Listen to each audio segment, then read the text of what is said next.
viene de caída libre, como lo plantea Joseph Stiglitz en su libro de 2009, ¿sí? Con todo lo que es el caso de Lehman Brothers y todo este desorden que hubo con los subprimes y todo la caída, digamos, gracias a una serie de comportamientos poco éticos que en otra ocasión les comentaré, ¿sí? En lo que es el mercado pues no solamente de la construcción, sino después en la venta de las hipotecas de esas construcciones o de esas viviendas que adquirieron las familias norteamericanas. ¿Qué les voy a decir de los costos sociales de esta crisis? Bueno, pues en México simplemente todo este asunto de Lehman Brothers representó 6 millones de pobres más en el país, y obviamente en Estados Unidos representó la pobreza de más de 400,000 familias. Y también Xochitl nos dice esta recesión económica que, como les decía, se da tanto en Europa como en Estados Unidos, nos trae, pues es el vivo reflejo, entiendo yo, por lo que ella plantea, de una cierta incoherencia entre lo que serían las políticas macro, ¿sí? Es decir, los deseos, digamos, de estas grandes instituciones como son el Fondo Monetario Internacional o el Banco Mundial, ¿sí? Con pues las acciones que paredes adentro o territorio adentro pueden hacer las naciones, los países. Es decir, si se restringe el gasto social, obviamente que las políticas públicas para enfrentar la precariedad del trabajo pues van a ser menores, ¿sí? O van a ser débiles con respecto a las grandes necesidades que se experimentan en este momento. Y ello nos obligaría a pensar, y ya con esto es el último punto que retomo o recojo de Xochitl, nos llevaría a pensar cuál es el mejor diseño, el diseño institucional que pudiera no solamente asegurar un empleo digno y un empleo suficiente para todas las personas que carecen de él, y en particular para los jóvenes que son el gran capital social de este país. ¿Qué podemos hacer para recuperar, digamos, un empleo con estas características? Bueno, en principio lo que tendríamos que hacer es tener claro, sí, que las causas del desempleo actual y del empleo que tenemos ahora en términos de informalidad o el empleo precario, ¿sí? En donde están ubicados toda esta nueva clase social que muchos sociólogos laborales están ahora ubicando o posicionando como los nuevos pobres, es decir, son personas que tienen un empleo pero que continúan viviendo en condiciones de pobreza, ¿sí? Responden a causas estructurales, es decir, a un diseño institucional determinado por estas instituciones macro que les acabo de señalar, ¿sí? Que nos vienen a determinar o a definir un modelo económico que habrá de seguir todos los países que se quieran poner en la senda del desarrollo, a decir de estas instituciones macro, ¿sí? Y en donde este modelo pues tiene una peculiaridad que ha demostrado con las últimas crisis económicas pues que no es un modelo autosostenible, es decir, no es un modelo de un mercado, de una economía de mercado que pueda autocorregirse y que pueda permanecer en el largo tiempo. ¿Por qué? Porque esta política que dictan estas instituciones de la no intervención estatal, pues nos ha obligado, nos ha llevado a reconocer que si no hubiera sido por la intervención del Estado, por ejemplo, simplemente piensen ustedes en el caso de Estados Unidos, pues simplemente la economía se hubiera venido abajo y muchas empresas no solamente hubieran tenido que cerrar, sino hubieran tenido que indemnizar a terceros por todos los daños generados por los impagos y por toda la situación y la dinámica esta en la que se vieron enfrentadas. Esto nos lleva digamos, estas causas macro, estas causas estructurales y en gran parte el haber invertido más esfuerzos, ¿sí? por esta nueva lógica del capital impaciente, en obtener ganancias en el corto plazo, olvidándose de generar empleos productivos, es decir, invertir en la bolsa o manejar, por ejemplo, todos los subprimes y todo esto que generaron la crisis económica de Estados Unidos, bueno, pues nos ha llevado a que el trabajo se precarice y se precarice obviamente la vida de quien lo realiza.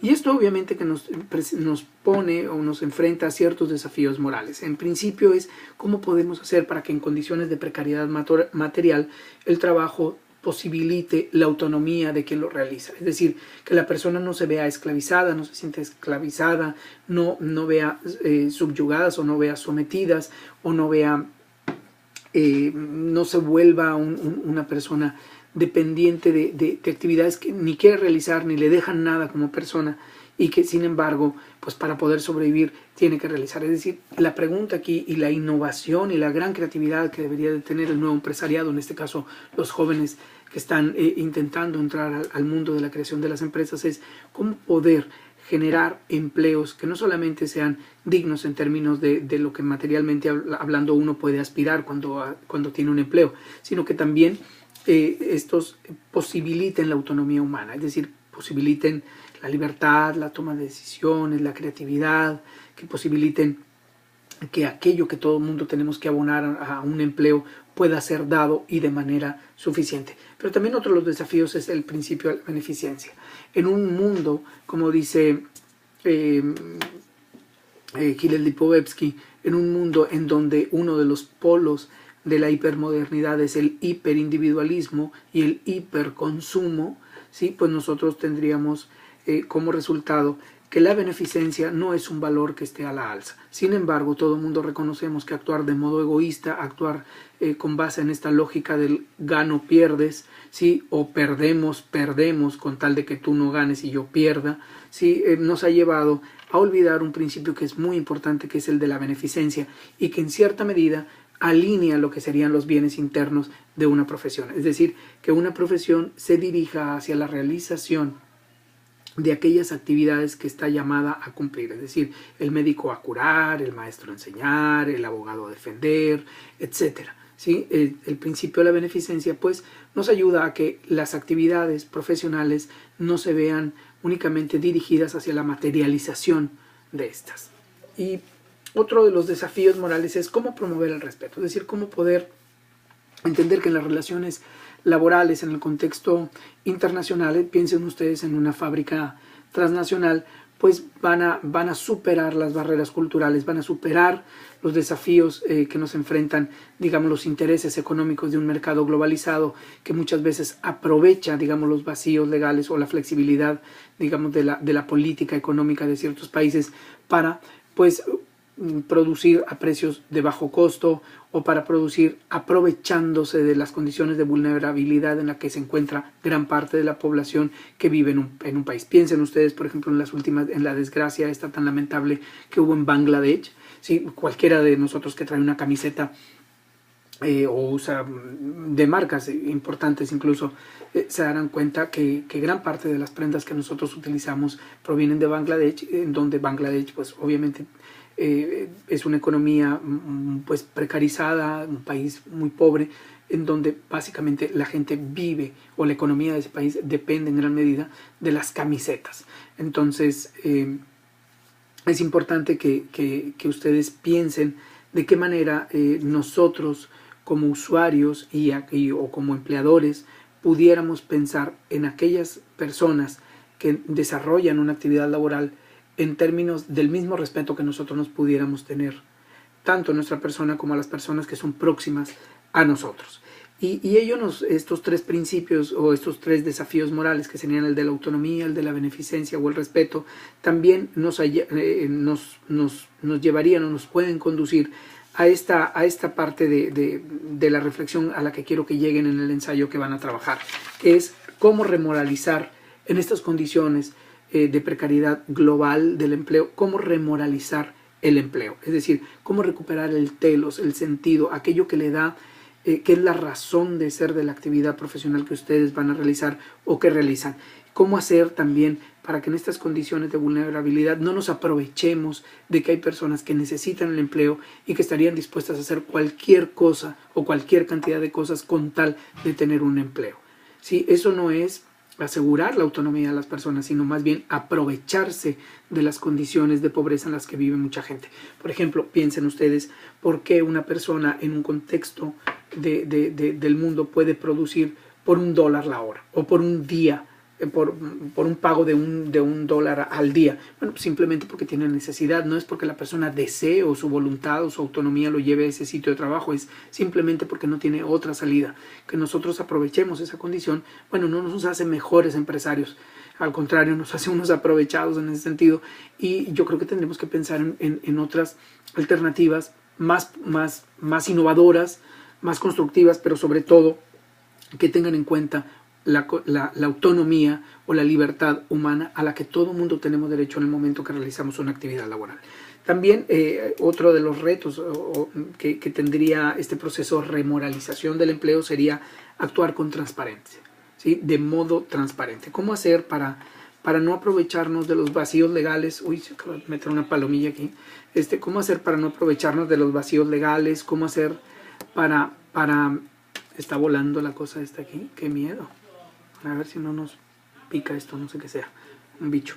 Bueno, ¿cómo hacer para que todos los procesos de manufactura, de trabajo, incluso los que tenemos al interior de nuestras organizaciones, se realicen de modo transparente, ¿sí? Y respetando no solamente la normativa vigente, sino respetando aquellos principios que si nosotros los rompemos no nos vuelven más humanos, sino todo lo contrario, niegan nuestra naturaleza o nuestra condición humana. Bueno, pues teniendo en cuenta esto que acabo de discutir, de comentar, sí, que son las condiciones estructurales que prevalecen a nivel global y que determinan o definen una naturaleza del empleo, tomando en cuenta que en nuestro país, en México, hay una tendencia a que se aumente el desempleo en la actualidad y en particular el empleo juvenil, y que el empleo que en la actualidad se está ofreciendo es precario, ¿sí? Tenemos ciertos desafíos morales que cumplir. Tenemos, como les decía, que cumplir considerar el principio de la autonomía, de la beneficencia, del respeto,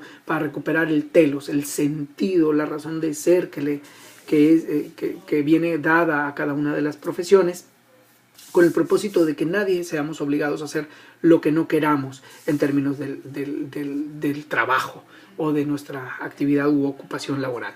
De ahí que yo los invito a que su tarea la realicen pensando en dos aspectos muy importantes y muy claros que habrán de desarrollar a modo de ensayo. Recuerden ustedes una introducción, donde planteen una hipótesis, una premisa de trabajo. Yo creo que, dadas las condiciones estructurales o dada la precariedad laboral o dadas las características del empleo actual, ¿sí? Que son producto de esto y de esto y de esto, podríamos nosotros proponer, y aquí viene lo que les pido, ¿sí? Identificar primeramente por qué la profesión es un fenómeno social y posteriormente qué rasgos de una ética profesional son viables, pudieran ser incorporados al contexto del trabajo en el siglo XXI.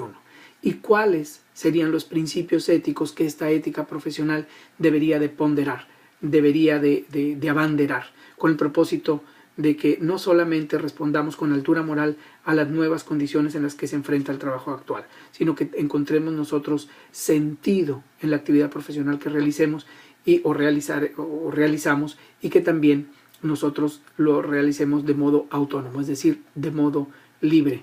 Te invito a que hagas una actividad bien pensada, bien reflexionada, pero sobre todo que aporte algunas ideas que puedan ser recogidas o recuperadas posteriormente en un diseño de política pública laboral más incluyente. Nos vemos en el siguiente mensaje.